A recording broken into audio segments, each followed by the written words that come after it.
Hello and welcome to Fed by Farmers with me, Cammy Wilson. And me, Iona Murray. Slick, we're getting the hang of this. I know. How have you been this week, Iona? I've been under the weather, if truth be told, Cammy. Yep. What's it like down there? Took me a wee second. Yeah, under the weather. See Under what the I did? weather. Yeah. So, No, and I've got it now as well, but I'm not saying it's your fault. I think it is just going about. yeah, a lot going about this time of year. This is our midweek Q&A session. Yes. Exciting. We missed one last week, mainly because you actually have a job. Yeah. You still have a job elsewhere, so you're not here all the time yet. So once you're here all the time, we'll hopefully do a lot more. But we've got some questions to answer. We do. And I want to ask the first question this week, Okay. because I know you have a lot to do with this topic and you're also a female. Correct? I identify as a female. Yes, we've covered that previously. Yes, with the Kaz interview on Monday, the XY chromosomes. Oh, yeah. Yes, I know. Let's not get into that. I don't want to get cancelled. So the first question I want to ask is about stock judging. Okay. So for anyone that doesn't know, a stock judging, certainly in Scotland, I don't know what it's like around the rest of the world, will generally be that there'll be various classes of livestock. So for example, a sheep stock judging, you would have 4 sheep in each class. You'll have gimmers, ewe lambs, various different things, aged rams. They'll be brought in 4s. There'll be A, B, X, Y. Is that correct? And you have to choose, you have to rank them in order, first to worst. And there'll be a judge in the ring. And at the end of each, you'll maybe have 5-10 minutes. Once they have judged them, the sheep go out the ring, he'll announce, you hand your cards in, he'll announce his pick, and there's a tally taking the scores. Does that sound about right? Yeah. So my question is, why at stock judgings is there a women's prize? Good question. It's always annoyed me. Yeah. Well, I don't know. Is the answer to that? But that I would say it's probably just because that's the way it's always been.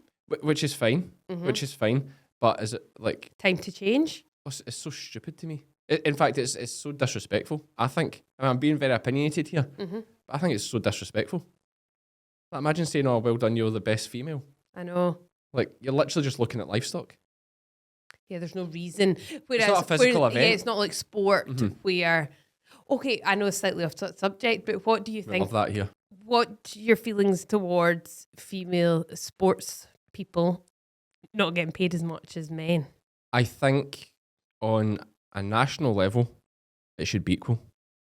So, Okay. I'm a big fan of the only way you raise the sport up is make it lucrative for people to go and, I want to be a Scotland rugby player, Scotland ladies rugby player, because there's big money in it, and also there's big money invested in it. So they can be full time. Like Scotland now is full time, the ladies, but before I think England were like the only team in the Six Nations that was full time, and they were winning games like 80-0. Like it was a joke. Yeah. Because you can't compete against full time athletes working a job. So is that the issue? Well, at national level, there's no excuse why not, because the players aren't doing it for money. Like they're doing it to represent their country. Right, okay. So the money that these, the FA or the Scottish FA make should just be split out evenly. Just do a 50-50 split. All right, okay, maybe not 50-50. Let's do after expenses. But our The viewers, are surplus they is going to split get 50-50. are they going to get the crowds? Are they going to get the But it doesn't viewers? matter. It's all one big pool for the national thing. Oh, right, okay, For okay. club level, no, it's a nonsense. Like, it has to be about how much money you bring in. Like, there was Ronda Rousey famously did an interview where people were asking her about, do you think you're making X amount for this event more than any other male star? Do you think, it should be more equal? It's like, I'm making more money than any other male star because I sell more tickets. Yeah. She was great. She was like, because I sell more tickets. And that's the way it should be. Like, I'm not saying you don't invest. National level, if the FA and that invest more in the women's game, the quality of the club level, and it is already increasing. Like women's quality? football. Oh, women's football's getting far better than it was 5 years ago. Miles better. Because Why is that? Because of success and because of the media pushing it and making it more accept. Look at the Lionesses at the Euros, winning the Euros. Massive boost. Because now not every little girl, but all those little girls are like, oh, football's a boys' sport. Why are you doing that? Go and do dancing or gymnastics. They're like, no, look at Mary Eaps and these stars of the Lionesses. they're doing it. I want to do it. Yeah. So then you get success brings in more, makes more success. Mm-hmm. Do you know what I mean? Yeah. Like there's a reason why New Zealand rugby is incredible with only having 5 million people. It's because every little boy grows up wanting to be an All Black. Yeah. Do you know what I mean? Mhm. There's the same amount of people as Scotland, Mm-hmm. but there's a big gulf in class in terms of the rugby. Yeah. And that's why. Do you believe in natural talent, or do you think it's about time and effort put into something? No, I think mostly it's natural talent. Do you? I don't. Yeah, no, it is. I Give me an don't think it example. is. Give me an example. Well, okay, fine, I will. A chess player, I can't remember their name, obviously. But chess is different Why? because chess is intellectual and learned. Like you can't learn superior reflexes or hand-eye coordination. You can improve it, but you can't learn it. Chess, you have to be a genius to start with, but you have to put the time in studying every single game that ever existed. Okay, I You went from think sport to chess. chess is a sport. I love chess. I play it every day. But Do you? Yeah, do you play I chess? don't believe that. You don't play chess every I day. do. I had a game this morning. I woke up at 4:30. Aye. I play it on chess.com. Yeah. Yeah. Oh, it doesn't count if it's Oh. online. Oh, it does. That's what all chess is these days. Right, but isn't that so sad? But I play chess in the morning. No. It gets my brain. No. It gets my brain going. No, that we're moving away from like a chessboard. Oh, but If you were actually playing it on a I chessboard. would never play chess if it was just a chessboard. Why? I don't know anyone that plays chess. I'd play chess with you right now. Can you play chess? Is it like drafts? That's what I mean. That's what I mean. What? She wants to go against somebody that plays chess at 4:30 in the morning and all she knows is the rules of drafts. No, it's nothing like drafts. Is it not? Same board. Same board, but, there same you board, go. but yeah, very different. So learn chess and we'll have a game for the podcast. Okay. In fact, that's what next week's episode, video podcast now. Yes. We'll get a camera up here, like Oh, the professionals, yeah. and we'll have a game of chess.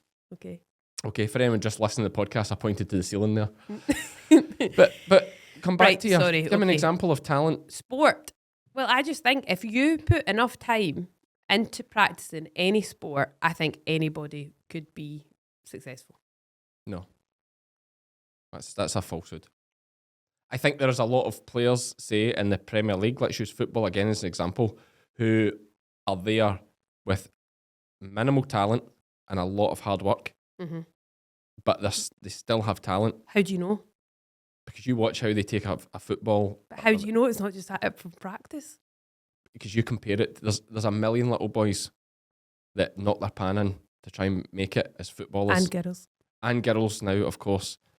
But like talent is everything. You can't prove it though. But you can look at who's winning all the. You tell me Cristiano Ronaldo's just hard work. Well, you don't know. You do. You don't. You do. You don't? Iona, you do. Do you think? 100%.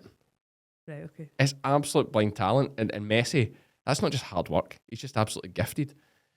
Nadal, gifted. Federer, gifted. Finn Russell is the best example that it's talent over hard work. Because there's no way you can tell me Finn Russell is one of the best 10s in the world through hard work. Do you know who Finn Russell is? Yeah, rugby player. Yeah, Scotland 10. He's got wee skinny arms. I don't know if he ever goes to the gym, drinks pints, got a wee pot belly, but he's unbelievable. Yeah, okay, fair play. It's pure talent. The top guys, it's all talent. Does it ever scare? There's the saying that hard work beats talent when Mhm. talent doesn't work hard, but see when talent works hard, It'll. you'll no beat them. So maybe talent's like the top 1%. Or more. Do Top 10% will be, top 90% will be talent. Do you think- Even look at sheep shearing, right?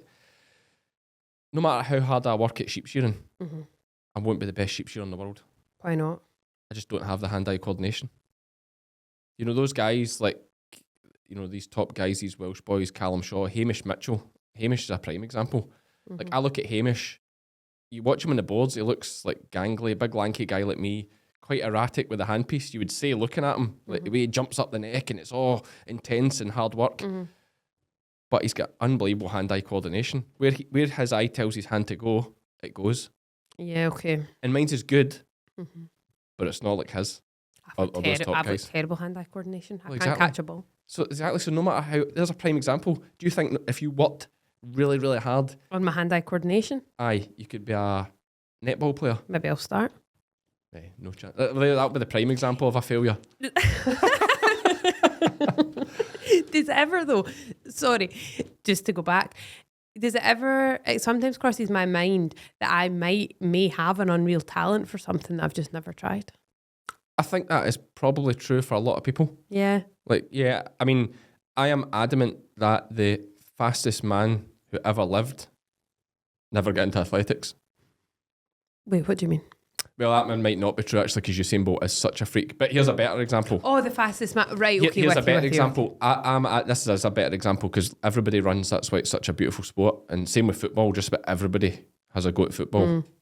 You know, no matter whether you're poor or rich. But I would say that the greatest swimmer who ever lived probably never even learned to swim. Think about that. I'm thinking real hard. So they never saw water. Well, they just never Or get they the were never opportunity. taught. Like going swimming lessons when you're young is for rich people. Like I never Right, get any okay. swimming lessons when I was young. I didn't learn to swim till I was like, I don't know what age it'd be, 8, 9, 10. And it was on 2 weeks holiday in Stranraer in an outdoor pool, unheated. My mum taught us to swim. So like we didn't get lessons because it's expensive Yeah. when we were young. So there's a prime example. I have the build. Really, I'm just talking about myself. I've got the build of Michael You Phelps. think you are? I've got the big lanky arms. So I watched a documentary on Michael Phelps. Massive feet. I've got size 12 feet. My arms are 6'5". I'm only 6'2". Similar to him. That's impossible. Horrible big lugs. Big nose like Michael Phelps. Don't be so hard on yourself. Massive lungs. Massive lungs. lungs? Massive lungs. Big lungs. How do you Endurance. know that? Because I can just like go and do a cross country race or just go and do a run or go a day shearing and just smash boys on fitness. Like fitness has always been my thing. I don't have any But is that talent. down to lung size? No, well, it's lungs and heart. You need heart as well. But heart's more here. Although you say heart, the heart's in here. Heart's in your head. Yeah. Do you know what I mean by that? You've got to have heart. Like mental strength. Yeah, so like if you start telling yourself you're tired. Yeah, and then you'll, Oh, I'm getting tired. Oh, he's going to beat me. I can't keep this up. You're already beat. Yeah. It's that old Henry Ford quote, and I use this a lot because I say this to a lot of young shearers and just anyone's. Whether you think you can or you think you can't, you're probably right. Because your thoughts produce your reality. Exactly. If you say you can do this, there's a good chance you can. Yeah. If you say you can't do it, now I'm not talking about flying, because I can tell you now, you can't. Don't try it. But, realistic goals, if you say I can do this, Yeah, then you probably I believe can. that. And that's a big one with shearing. Because, I don't know, 80% of people that want to be shearers will start and they'll tell themselves they can't do this. Yeah. And they're They'll done. fail. They're done. But then that's all part of the whole, like, doing your, like, I know they've all been given these fancy woo words, but like affirmations, manifesting, really what it all is about is your mindset. Absolutely. And being positive and, Absolutely. and thinking about your goals and believing that it's happening and that's the reality. Yeah. Dipping. So we had a question in. I think maybe you should read it out, Iona. Yes, of course. And then it's not my words. These are the words that we get sent in. I think I'm giving it enough credibility to read it out on the podcast because it makes sense to me and it is a good question. And it's all following my recent YouTube video of me dipping my sheep. Yeah, so it was a comment on the YouTube video which says that there's a scheme here now in Wales that pays for a contractor to dip your sheep if you have scab. They feel it's totally wrong. They should be fined for having scab, not getting it done for free for having scab. Sorry, You're trying to read it in somebody else's words. Why don't you just read out what it says? You're trying to make it into something. I don't know. You flipped halfway through and started to be like, "This isn't my words." You don't want to read it in the first person. Is that what's wrong? I'm not sure. I think so. Aye. I don't have scab. I swear. No, we know you don't, Iona. It's okay. Can you even get scab? I don't know. I'm still worried about what that rash is in your fingers. It's died down a bit. Okay. I still can't get my rings on. Right. Okay. Anyway, there's a scheme here now in Wales that pays for a contractor to dip your sheep if you have scab. It's totally wrong. They should be fined for having scab, not getting it done for free. We dip twice a year, once for fly, once pre-tupping for everything else. But the boys, too lazy to dip, get it done for nout. I've seen boys trying to buy store lambs with scab to claim the free dip. Now that last bit was the bit that got me because that actually doesn't seem like that seems very believable that people are actually going out and intentionally getting scab. to get all your sheep dipped for free. Should you do a wee line about what scab is for people who don't know? Yeah, for anyone who doesn't know, sheep scab, it's essentially a mite. There's various different kinds. You get keds and all sorts of things, but scab's the most prolific, certainly, out with perhaps lice, although lice is nowhere near as bad or as infectious, and it's certainly a lot easier treated than scab. Scab's very infectious. The sheep will essentially rub its skin raw, and that's why we call it scab, because it has a fancy scientific name, but it's called scab because the sheep have big open wounds that scab over, and that's where the name comes from. It's a disgrace in the UK just now. Very bad in Scotland, mainly because we are a big sheep country. They have trials ongoing, like they have the one in Wales, where if you have scab and you notify, you can get your sheep dipped. They have one the same in Northern Ireland, and they are currently dipping all the sheep in the Western Isles because they have so much scab over there. So Morden, who are a sort of research institute for animal health, are doing a sort of government-funded thing where they're paying about 80% of the dipping cost, and the farmers are paying maybe about 50 pence per head. Very little compared to about £2 odds to get the dipper over there and do it all. So, yeah, maybe 25% is paid by the farmer, the rest by Morden. And the plan is to eradicate scab on the Western Isles. And the great thing about being an island is then they can just say, right, any sheep coming onto this island, get dipped. Yeah. I believe Shetland already do that, and Orkney have started doing that, I believe. Hard to enforce it on Orkney with it being such a... Well, I'm not saying Shetland isn't big, but I think it'll be hard to enforce. Hard to enforce in the Western Isles too, I would say, with it being such a big place. But hopefully do. It needs to be a team effort. But this thing in Wales, it's an interesting one. Even just what they said about, folk trying to get scab to get free dipping, because free dipping, I paid £1.40 plus the dip disposal. So if you've got 2,000 sheep, you're the guts of £3,000. There he is. A and higher maths. That's what I'd say the guts of, roughly. Plus dip disposal, you're at £3,000. Do you know what I mean? So you're if you pick up a couple of scabby lambs, get the test done, £3,000, sheep all dipped. So that's what they're saying. And you buy the lambs cheap because I've got scab. Yeah. Win. They're saying they're buying the lambs that allegedly. Got scab. That's alleged. Allegedly. Yeah. To then get their whole flock dipped. Yeah, and it's another example of a government-funded thing. And listen, great, they're doing something. I'm not one of these folk like, oh, shouldn't they be doing it? Great, they're trying to do something. But it's another example of rewarding the bad farmers. Say rewarding the bad farmers, but that's our worry. We spoke previously in the podcast about, because anyone can get scab. I've had scab, like from buying sheep out the markets. Anyone can get it. It doesn't make you a bad farmer, and it's unfair of me to say that. But it's rewarding people that perhaps don't dip all the time. So the farmers that are paying for the dipping every year and don't have it are having to pay it out their own pocket, and they're doing the right thing. They're suffering because the farmers that don't dip and are getting scab get it for nothing. Yeah. And it's the same that we spoke before, I think it was with Davey or someone, we said about these new subsidy rules. When they bring in they change the subsidy, are they going to be like more money for the bad farmers that are, very carbon positive, they need to be more efficient, plough the money into them, whereas the farmers that have already been working for the last 5-10 years to become more efficient and more carbon friendly don't get as much because you're already efficient. You don't need the money. Yeah. But the only reason I don't need the money, and the only reason I'm efficient is because I've invested all this money in the last 10 years while the other guys have done nothing, and now they get all this. No, I'm not bashing. I'm not bashing anyone. Like, getting the money to be efficient is difficult, but it has to be fair. Yeah. And I still feel that same way about the dipping. Like, just make it a blanket grant. Plus, if you just treat the ones with scab just now, yes, you're reducing the amount of scab. But if you offer a 50% subsidy to everyone for their dipping, or even free dip disposal or just something, you're more likely to get everyone back in the routine of dipping rather than just a few cases here and there, albeit there's a lot of cases. Do you know what I mean? If you, like the Western Isles, are dipping everything, and now they know how to do it, they know how to work together as a team, bring the sheep together, because you don't need to worry about bringing sheep together if they're about to be dipped. Because they're about to be dipped, it doesn't, whereas now, as it is, I'd be terrified even sharing a trailer or something with someone else. But then what about other diseases that are going about? But if they're just in the pens, that shouldn't transfer. Like your OPA shouldn't really transfer in pens, which is mainly transferred through saliva. More likely if they're grazing or sharing buckets or a trough. Okay. But that shouldn't really transfer if they're just coming off the trailer through the same pens. Yeah. You know, the sheep aren't actually mixed. Yeah, okay. They're just going through the same handling system, if you know what I mean. Mm-hmm. So there's that factor. But I just thought it was an interesting question that gets sent in, and it made me, I'd never thought of that someone might be trying to get scab to get, because I mean, if it's a case of buying 10 scabby lambs. You can see why. To get $3,000 worth of dipping. And I'm not saying, I've not actually looked into it. I don't know if you can get the whole dipping for free. And that statement could be absolutely false. I'm not saying it at all, but it made me think. We should get Brian to Controversial. look it up. Controversial. This will cause controversy between female sports stars and allegations of. Right, give us another. Scab. Give us something else controversial.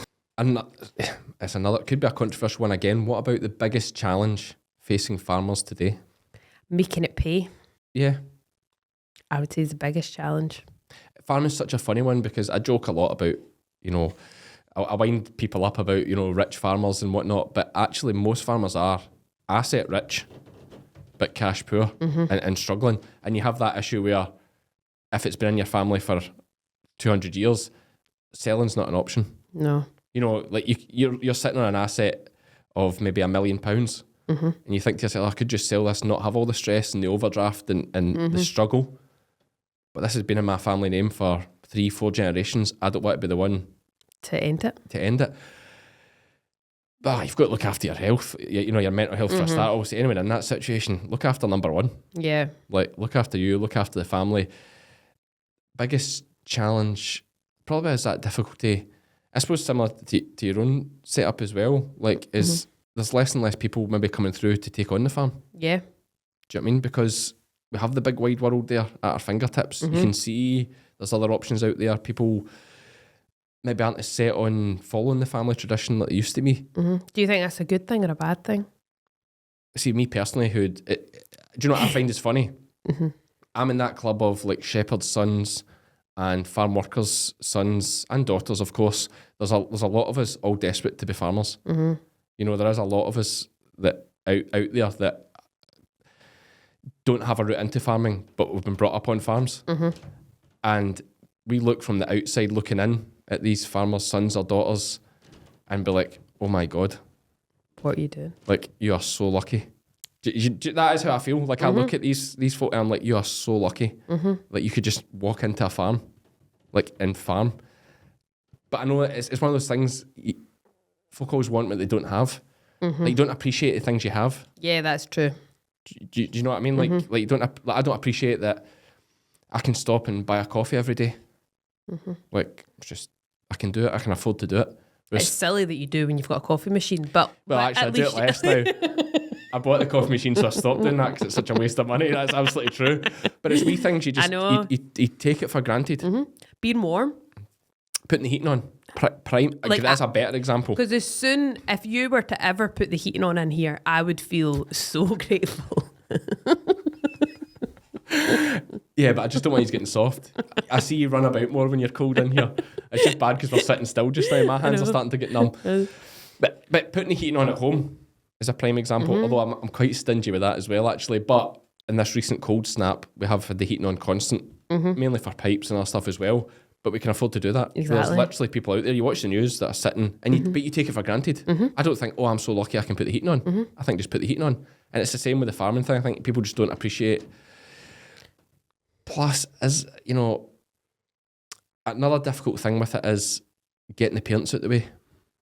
There's so many farms I go to where the 60, 70-year-old father, generally father, because it's still quite old-fashioned, you know, hopefully we'll see more mothers being in that position coming through, but generally speaking, the father still holds the checkbook, still tells the 35, 40-year-old boy or girl what to do. You know, or they put these sheep back to that field, put these sheep there. I think it's we'll also... mark them with this colour. But then it's also difficult for that farmer. Well, I look at my dad who's 67 and like he's fit as a fiddle, still able to farm himself the majority of the time. Like, I could imagine if there was somebody coming through, that'd be really difficult for him to hand over because he's able and he can do it. But there's a great saying. This is one of my favourite sayings in farming. And it was a chap, Ian Bell, I think, said this to me one day when I was shearing. He's a fit, he'll be about 70 or so, but he's still bloody fit, getting stuck in, doing a day's work. And he says to me, do you know, if you're lucky in your life, you'll be twice a boy and once a man. He says, I've been the boy, and then I was the man, and I ran the farm, and now I'm the boy again. Oh, I like that. And I love it. It was brilliant. Honestly, that is stuck with me. And it's the way to say if you're lucky in your life. Yeah. Yeah, So that's nice. it was a great saying, isn't it? So he was the boy in the farm. He learned from his father. He took over, and now he stepped back, and his son runs it, and he does what I'm not saying he does what he's told, but he just mucks in like a boy again. Yeah. And he's no worries. Yeah. No stress. No stress. You know, he just does what's needed to help make it all work. And he's nurtured his son to come up and run the farm. Yeah, that's really nice. And I thought that's good. It's not Ian Bell. It's at Bell's Hill, and I forgot Ian's surname just now, but Bell's Hill's a farm in Northumberland. But that was a great saying. Yeah, I like Shout that to a you, lot. Ian. But yeah, so I use that one quite a lot when I'm speaking to folk. But that's an example of the mindset you need. Yeah. Yeah, you're right. Do you know what I mean? Because if you want to encourage your son or daughter to come up through in the farm, you can't be treating them like an employee all the time. No. You need to nurture them like they're about to take this on. Let them make decisions. Let them make a few mistakes if you can afford but it. that would be hard, wouldn't it? It's watching making decisions you maybe wouldn't have made. Oh, and in some regards, that's where I've been lucky that my father died, because nobody to tell me, don't do that. And I've made a lot of mistakes. I've wasted a lot of money buying the wrong type of sheep, trying to buy ewes with lambs at foot, renting ground that's far too expensive. Lots of mistakes that have cost me a lot of money that have held me way back. Yeah. But you learn so much more. And my father also had a great way of teaching. Like, I was very lucky growing up. So father and son working with sheep, father and daughter will be the same. You know, you have different opinions about the best way to do something is. You forget the fact that they've been doing it their whole life. Yeah. You think, you know, I'm 15, 16, 17, I think I know best. I'm like, no, Dad, we'll do this, go this way. They say, no, better to do it this way. And I was like, no, do it this way. And then he would always say, right, fine, we'll do it that way. And then we'd do it for a bit, and then I'd realise he was right. But there's a difference. I've now got respect for him because I know he was right. Whereas if he just shouts me down all the time and says, no, we're not doing that, can he would just say, fine, do it your way? And then I'd realise he was right. Because you learned that he was right rather than being told. Well, rather than if he just doesn't let me do it, I always think he's wrong. Yeah. I was right. We should have done it my way. And, you know, I'm not saying you lose respect, but... What sort of farm was your father a shepherd at? It's sheep and beef. And was he a shepherd his whole life? No, actually, worked on... he was born on a farm. Right, okay. He was born on a tenanted farm. So your grandparents... Farmed a tenanted farm. Yeah, it was old school from like the Laird over at... it was at Beath. Right, farm, okay. So he was from that area. So he was born on the farm. He was quite fortunate. He knew a bit about everything. They had pigs, chickens, goat. I don't know if they had goats, sheep, cattle, lots of cattle. So he knew everything about cattle and sheep, and weirdly he knew a lot about pigs as well, I believe, although we never really had much anything to do with pigs. So he had a good background in farming, and then just that similar story, that family issues, and it all got split up, and whatever happened, he drove lorries for a little bit. So he had his HGV, drove lorries for a bit. Then he initially took the tractor driver's job, I think, or general farm worker job on the farm, where he eventually became a shepherd. The shepherd actually committed suicide on the farm in the house that my mum's currently staying, that we moved into, and my father got the chance of that job. Right, okay. There. So then he became the shepherd there. He became the shepherd there, and your mum still lives on that farm? Yes. Yeah. I feel like this is going into a podcast. You're desperate to do a podcast on me. We're getting close to it. We'll do that next week, right? Okay. But let's not get too into me. But yeah, there's a couple examples of, like, I want to do that with my boys. If they come up with an idea that I know is wrong, I'll try and dissuade them. I'll say, I don't think you should do that because of this. If they push on, right, let's do it. Yeah. It's only going to cost me an extra 10 minutes of my time, or half an hour, for them to see actually Dad was right. And the difference, the mentally the difference in that dynamic of, he's an old bugger, he wouldn't let me try that. Yeah. He never lets me do what I want to do.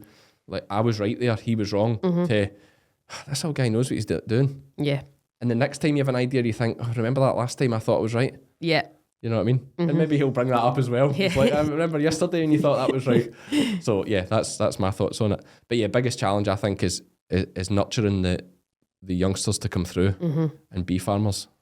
But that's not bad. We could ramble on a long time. We could. That's maybe why we're podcasting. And that's the first video one done. We'll get an angle on Iona next week. I only had 2 cameras this week. So we'll get an angle on I've Iona. not looked. I'm happy not having one on me, thanks. I thought you might say that, but it's just I think I'll feel nervous with it right on me. terms of the contract. We just do that annoying laugh all the time. Cammy. Someone sent a message in saying that loved the podcast, but I think Iona must be very nervous. She just laughs constantly. But actually, you just laugh all the time anyway. Sorry, Ange said it was grating. It got grating. Yes, but that is true. I find it very infectious. It's very good, and she was meaning it in a very nice way. She It was. positive She was, feedback. it So was. thank you. We appreciate all the feedback. If you have any questions you'd like us to answer next week, please drop them in an email, preferably. It's the best way for us to see them. podcast@fedbyfarmers.co.uk. Any questions at all, we'll dive into them. And also an exciting thing this week is Fed by Farmers merch. If you're watching on the camera, you can see some on the table here. It's Fed by Farmers merch. I need to slow down too. I'm realising I'm speaking fast. You were speaking very fast there. Even I felt like that. Yeah, it's this. Yeah, that's something for me to work on. That's my talent. What? Fast speech processing. Fast speaking. Fast speaking. Anyway, that's us for this week. Thanks for listening to Fed by Farmers podcast. I've been Kayam. I was going to Kayomi. You okay? You need your lunch? Hang on. Anyway, that's it for this one, folks. I've been Cammy. I've been Iona. And we are both Fed by Farmers. Good.